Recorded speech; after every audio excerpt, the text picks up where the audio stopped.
The Galaxy S3 comes in a very nice box. It's a small white box, as you can see,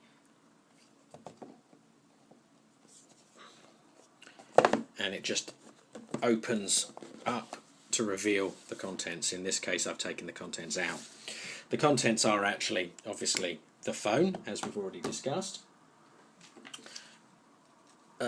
headset kit, or little earphones for use, and they call it headset kit. You also get different size earbuds, which are very useful depending on the size of your ears, so hopefully the earbuds won't actually fall out. You get a quick start guide, which basically contains all you need to know in order to get going, and a warranty card, always useful.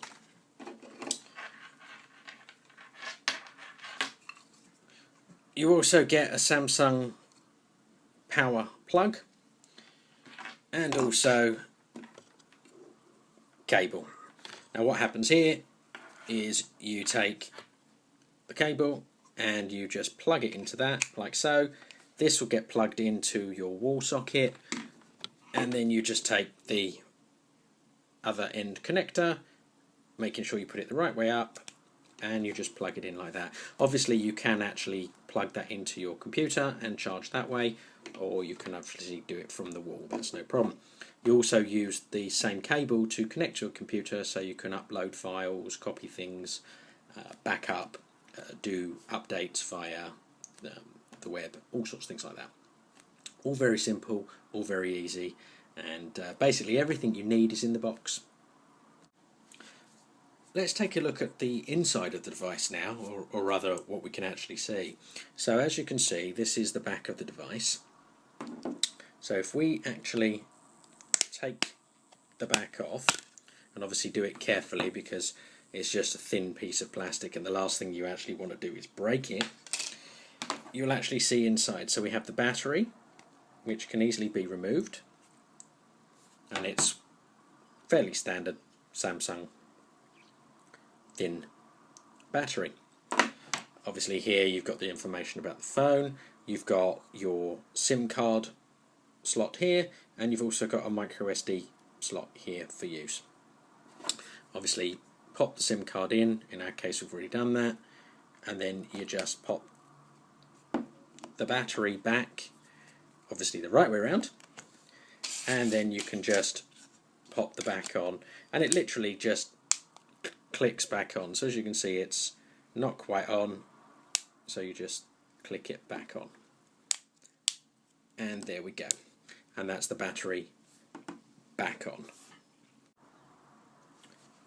So this is the Samsung Galaxy S3, and here we are powering it on. It has a little power switch on the side there, as you can see, so let's press that and watch as it powers up. It's very quick to power up. It's currently running Android 4.0.4. There was an update a few days ago that took it from 4.03.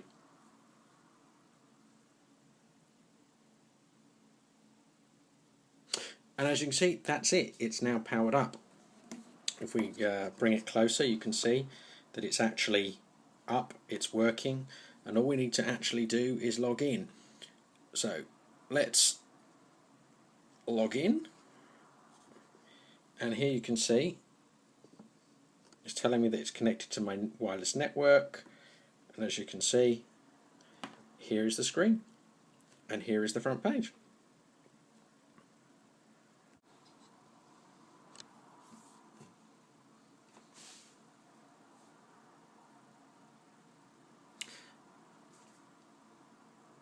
Okay, so at the moment I'm actually factory resetting the device so that I can show you how it works from the start.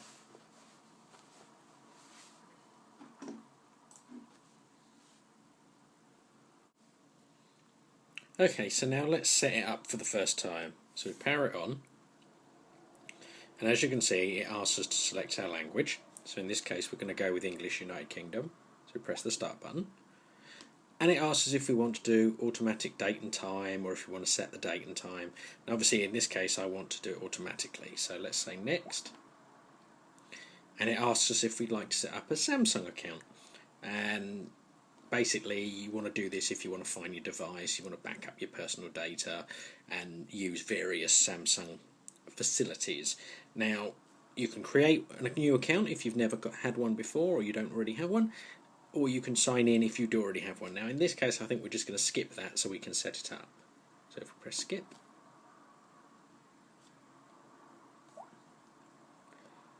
if you've got Gmail account you can also sign in to Google Now and have it do lots of different things to your device for you, but again in this case I'm going to say not now. The next thing it asks you is if you want to use Google Location. What that basically does is allow Google to collect information anonymously about your location. Now that's up to you. Personally, I'm not bothered about that. But it also allows you to use your location for Google search results and other Google services, so that's probably useful. And here's where you put in your personal details about the phone. So in this case, I put my name in and click next. One of the really cool things about the Samsung Galaxy S3 is that it actually comes with free 50 gig Dropbox account for 2 years. You can either create a new Dropbox account, or if you already have one you can sign in. Now just for now I'm going to click no thanks. And then it tells us that the device is all set up and ready to use, so all we need to do now is press finish. And we start getting lots of different hints and tips that you can turn off if you want about how to swipe between screens, how to use the device. So we'll just click OK for now. And again you'll see you get offered quite a lot of these and it tells you what to do. So if you've never actually used Android before, this is quite useful. And here you go. And that is it. And we're back to here, and as you can see these are the default settings. All easy. The next thing you would do obviously is connect to your wireless network, download and install apps, set up email, and they're all very simple and don't take very much time at all. So that's it. In a nutshell, that is how long it takes to set up your Samsung Galaxy S3 for the first time. Simple.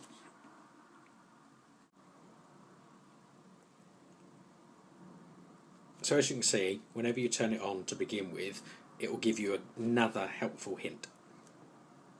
So click past that. And here you need to swipe the screen in order to unlock it. Obviously if you want to use the phone, you press the phone number and you can dial, and that's no problem. Your contacts are stored there if there are any. And one nice feature here is if you want to make a call, you swipe your contact to the right. If you want to send them an SMS message, you swipe it to the left.